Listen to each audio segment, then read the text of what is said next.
ak fen du benn. fen mooy nga bëgg a diaboliser nit ki jaxase ko confrérie yi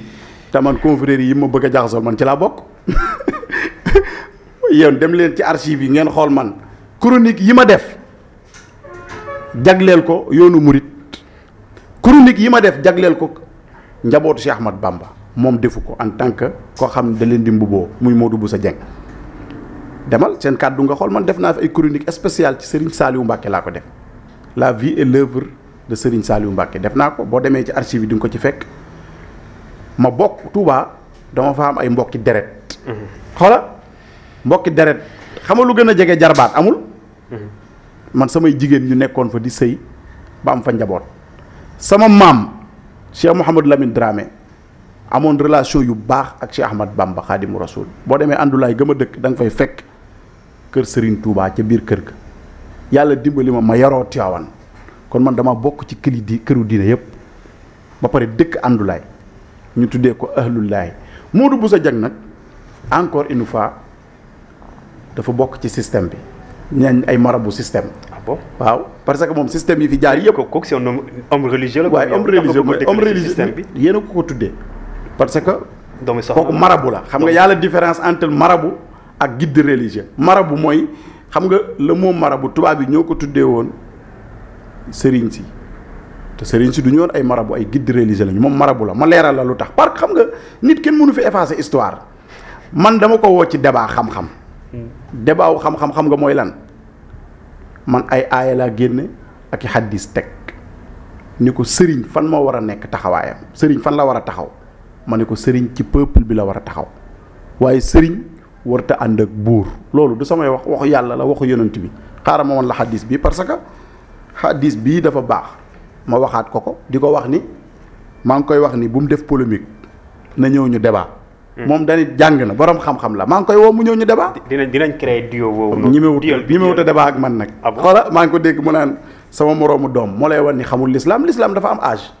l'islam amul âge l'islam xamul lu am solo mooy yow miy wax est-ce que li ngay wax xam nga ko wala xamoo ko maanaam dama bëgg ma daaneel dafa am foo xam ne dafa xamul lu muy wax xamul lu muy wax jàngul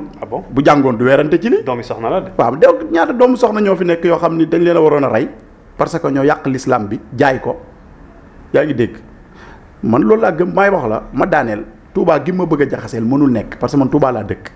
man c'est mes meilleurs amis ñi may waxal Cheikh Thioro Mbacké mu ngi may dégg Cheikh Abdou Mbacké bu Cheikh Baye Khady mu ngi may dégg ñooñu c'est mes amis ñooñu Cheikh Abdou sama waajur la sama xarit la Cheikh Thioro du ma def dara te waxuma ci moom man boo demee àndulaay am naa fa néeg boo xam ne spécial bu ma gàmmu àndulaay jotee ñoom rek a fay dal ma am ak ñoom ay relation yu jege ñenn ñi ma jàngandoog ñoom ci université yi yaa ngi dégg man Touba fa laa bokk ba pare di dund Cheikh Ahmad Bamba waxuma ko nii parce que Serigne Touba du affaire tarixa Serigne Touba dafa wax ni an akuna shafi'an lil qawmi man sama sababu tukki bi cause bi mooy dama ñëw pour sauver sama peuple képp ku bokk ci peuple bi rek njabootam nga kon man awma problème ak Touba awma problème ak benn murit ki ma amal problème mooy Modou Boussa Dieng léegi nag suñu problème maa ngi moom maa ngi koy wax ni bu mu def affaire caaxaan dama ko woo ci débat ak xam-xam na ñëw ñu débat ci xam-xam pour sénégalais yi mën a jariñu man damaa génne aaya ak xaddis teg ma leeral parce que xaddis bii dafa am solo ma wax ko gis nga xaddis bi mooy rawahul xasan ñi jàng dinañ xam li may wax ibnu sufyan fi musnadihi an muxallad ibnu malik an ibrahima ibnu rustum an omar al abdi an ismaila ibnu samir an anas ibnu malik bi lafzi mu ne al ulamaau umanaau rusul yaa ngi dégg ñi jàng arab xam nañ li may wax dinaa ko firi maa lam yu xaalitu sultaan aw yu daaxilu dunya fa ida xaalitu sultaana wa daaxilu dunya faqad xaanu rusul faxzaruhum kii ñaari riwaayat la kooku mooy riwaaya bu njëkk bi ñu ni kan moo solo xadis bi rawaahul uqayli mu ngi ko jëlee ci xasan ibnu sufyaan an anas radiallahu anhu mu jëlee ko ci yonent bi salaay sallam yonent bi salaay sallam nee na boroom xam-xam yi ñoo donnu yonent yi waaye à condition jaxasoowuñoo buuru àdduna yi wala ñu jaxasoo bëgg àdduna yaa ngi dégg mu ne loolu bu amee war nañ yàlla war yonent bi li texte la beneen xadis bi gën a siiw nag mooy bii mooy al ulama warasatul anbiya maa lam yu xaalitu salatin fa ida xaalituhum faqad xaanu rusul borom xam-xam yi ñoo doon yonent yi de mais à condition ñu bañ a jaxasoo buuru àdduna yi moom ci Ahmad Bamba Xaadimu Rasul mi mu gëm ci laa koy delloowaat ci njàngaleem parce que man maa ko gën a xam Serigne Touba billahi maa ko gën a maîtriser njàngaleem Serigne Touba bu ko neexee mu ñëw ñu toog ñu wax ci parce que man liiral naa Serigne Touba lu bari parce que xam naa idéologie bi mu doon jaay lan la mooy libérer réew mi looloo taxoon a jóg Serigne Touba du classe Modou Bousso Dieng bandi yi nga xam ne xaalis la ñuy wut xaalis. ah bon waaw xaalis la ñuy jaamu ñuy gëmuñu yàlla sax bay nekk murit bay nekk ay jullit. mais lu tax mënoo ko nangul comme yow. non dama ko xam moo tax. en possibilité comme ni ngay defee position. muy non moom man ba ñu ma am position mais amul droit toog di ma attaqué naan soi-disant imam. est-ce que te moom gënumaa dëkk ci réew mi. mais est-ce que dafa gënumaa bokk ci réew mi. partage ak yow sa point de vue. waaw am na droit mais na ma woo woo yow yaa ne dañoo nekk ci démocratie. déedéet ci démocratie lañ nekk. na wax te bu mu ma xas man su ma xasul woon kenn duñu dégg mais man du ma soi-disant imam. man soi-disant moo la déranger. waaw moo ma ci déranger ak lim ma naan booy nga man bu ma magee tamit mënumaa jur dégg naa ko mu naan mën na maa jur encore une fois day fen mënumaa jur. parce que man maa ngi ci samay at romb na fanweeri at ak juróom kon buñ génnee fanweeri at ak juróom ci atam mënumaa jur maa ngi ko dégg mu naan taawam 19 ans la am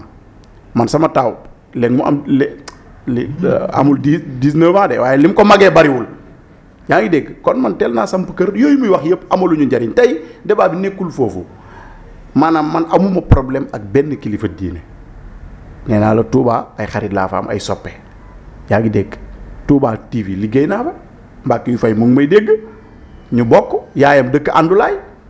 kon man mënumaa jaxase communauté mouride maag awuma benn problème ak mouride au contraire dama cee bari ay soppe ku mel ni Cheikh Thioro Mbacke maa ngi ci profité di ko nuyu sama soppe la sama xarit la sëñ Xabbaan maa ngi leen di nuyu yaa ngi dégg ku mel ni maam Cheikh Mbacke AIS ñooñu samay wëllëre lañ ñu seq jàmm di jëflante ñuy ñëw àndulaay may dem Touba kon awma problème ak ñooñu te duñ mës a am problème parce que ñoo bokk lu ñuy xeex mooy réew mi moom boppam la ñuy xeex moom la Serigne Touba doon xeex mais Modou Bousso Dieng laa amal problème parce que moom dafa bëgg a dem ci Macky Sall déglul bu baax dafa bëgg a transhumé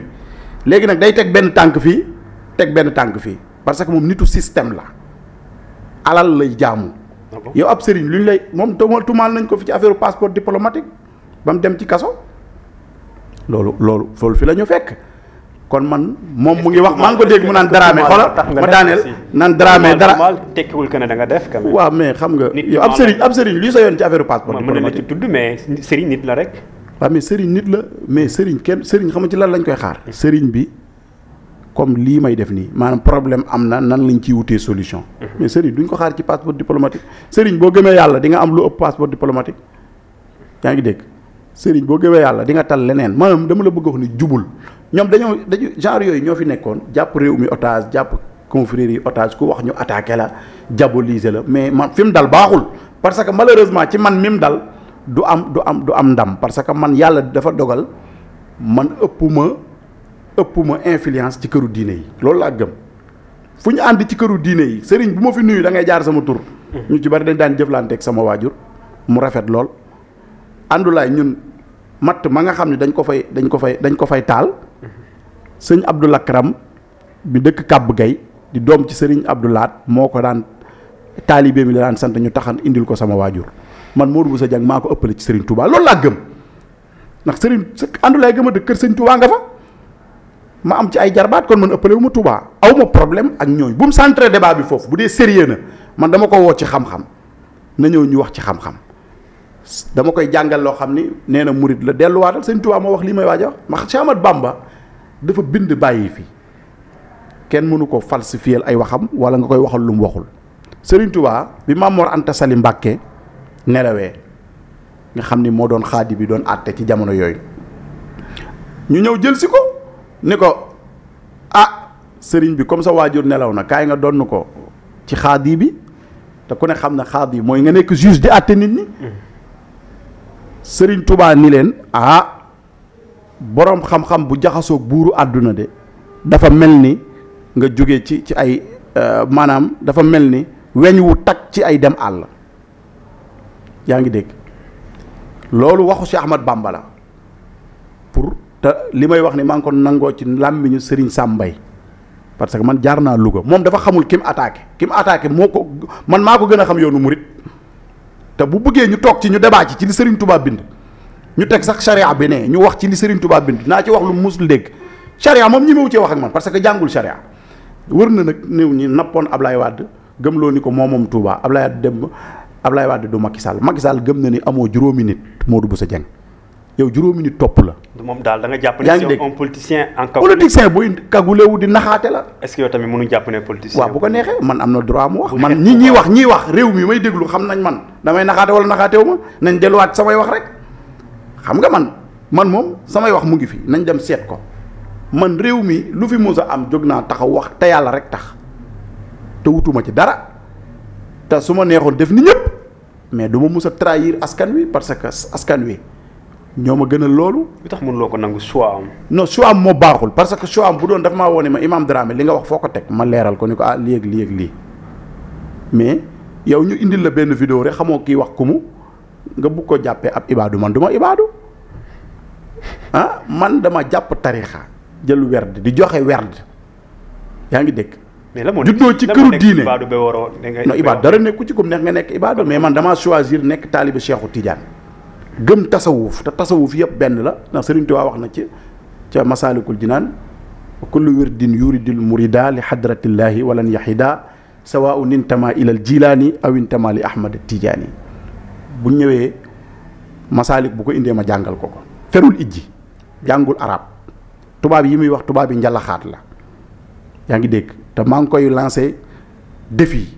na ñëw ñu toog ñu débat buñ toogee ñu débat dinañ xam ni day caaxaan moom ci caaxaan la nekk man réew mi dama fay bokk waxuma pour dara du ma ndamu ngeen baal ma bëgguma di ko wax mais man réew mi ci la bokk man damaa yaroo Tiwaawan def fa fukki at yaa ngi dégg dëkk àndulaay nee naa la c'est mes meilleurs amis njabootu si Ahmad Bamba la. mais imam man. yaa ngi dégg kon moom bu fekkee ni dafa wut ku muy diaboliser na dem wuti ko. mais bu mu ma jabol mënumaa jaxase kilifa diine yi. mais lii damay wax rek pour teggi tuuma. d'accord mais man xam naa ni buñ demoon Touba tey maa ko fa ëpp influence. ci biir dëkkam. billaahi ña ma fa am ci soppe amu ko fa moom dóorkat la fii la jóg naan moo dajalee doomu soxna yi ñu ngi ci ginnaawam yan doomu soxna ñoo nekk ci ginnaaw kan moo nekk ci ginnaaw. est-ce que amul ay militants. militants yi lan yaa mos a gis yow ku ànd ak Modou Bousso Dieng yow koñ la ni kii militant la bi mu fi jotee ak Moustapha Cissé Lo attaqué ko fi wax ko wax ju ñaaw. la ko Moustapha Cissé Lo tontoon mu ngi fi moom na ma bàyyi man du ma ku ñuy xoqatal bu fekkee da ngaa am boo bëggee buñ toogee di nga man boo ma nee jàkk sax xam ne aw ma tiitukaay réew mi ëppale woo ma fi au contraire damaa jàpp ni maa la fi ëppale loo am rek ba mu jaral la nga may attaqué man toog naa ci fukkam yaa ngi dégg kon nañ tëj débat boobu maa ngi koy woo daal ci débat bu bëggee. mais est-ce que gënuñ leen xaaree si feneen fu dul kaay fii kaay yaa def lii waroo def lii. est-ce que xaarewuñ leneen ngeen gën a jóg taxawal askan wi gën ko xamal. waaw lii mooy taxawal askan wi mooy ñi nga xam ni dañuy tuddee seen bopp soi-disant marabout comme moom li ma tuddee. soi-disant marabout waaw moom ci la bokk. di dundee mag ñi. moom mu wooy la yaa ngi dégg non man Sénégal yi mën nañ maa juger. cuun yéen man ngeen maa jugé man def naa fi at yëpp maa ngi wax ci Sénégal man xam nga soi-disant imam doo ànd ak opposition imam kay bu fekkee da ngay dem nga nekk fu nooy fa passeport diplomatique yi nekk ak fa ñuy dóoraatee man nekkuma foofu man fi ma nekk askan wi laa nekkal maanaam li ma bëgg a wax rek pour daaneel ci moom parce que bëgguma mu jël suñu temps bi yëpp man dama poser débat ci xam-xam ni ndax boroom xam-xam war naa ànd ak buur war a wërta ànd ak moom xam-xam dafa war a feeñ Sénégalais yi jariñu ci kon defuñu polémique xam-xam ci lañ ko woo. kon yow yaa ngi dégg Sénégalais yi liñ ñuy xaaree kaay ma wax la parce que yii daf lay dab lii du lu la gënal man lii gënaluma polémique bi mais moom moo ma ko imposé. te Sénégal réew la moo xam ni boo waxul dañ lay diaboliser te man du ma nangu ku ma diaboliser parce que sama mission bi ma am pour Sénégal damaa war a am relation bu baax ak kilifa diine yi. pour sama message mën a jàll parce que jàng naa société sénégalaise ba xam ni mu bindoo benn bandi nag boo xam ne nii jàngoo lislaam yow nax Ablaye Wade nga fi nekkee woon yaa ngi dégg ba Ablaye Wade jóge fii nga bëgg a naxaat Macky Sall mu bañ tax nga koy chantage man bokkuñu man chantage wu ma Macky Sall bëgguma ci moom dara man maa ngi taxaw nekk ci digg bi pour réew mi Macky Sall ña ko jege ñëpp c'est mes amis ma wax la loolu. Le ministère des affaires religieuses Pape Abdou Cissé ndijaay la ci man mu ngi ànd ak Macky Sall te taxul ñu yàquwante Pire la dëkk kon man bañu ma nit maanaam damaa jël position ni askan wi laa àndal. mais man du ma bañ ay nit. yaa ngi dégg Macky ñi ko wër ñu ci bari am na ñu ma ci xam mais bokkuma ak ñoom vision mais moom xam nga lu muy def dafa bëgg a rallier dem ci Macky Sall di wut yoon bu mu jaar. yaa ngi dégg wutee ko feneen ma nga bàyyi fi Imam Dramé parce que Imam Dramé bu ngeen toogee dina la wax loo musta dégg. bu dee njàngaleem Serigne Touba naa la ci wax loo musta dégg l'islam ak charia ñi ma woo cee débattre ak man parce que amoo benn diplôme ci l'islam loolu laa lay wax.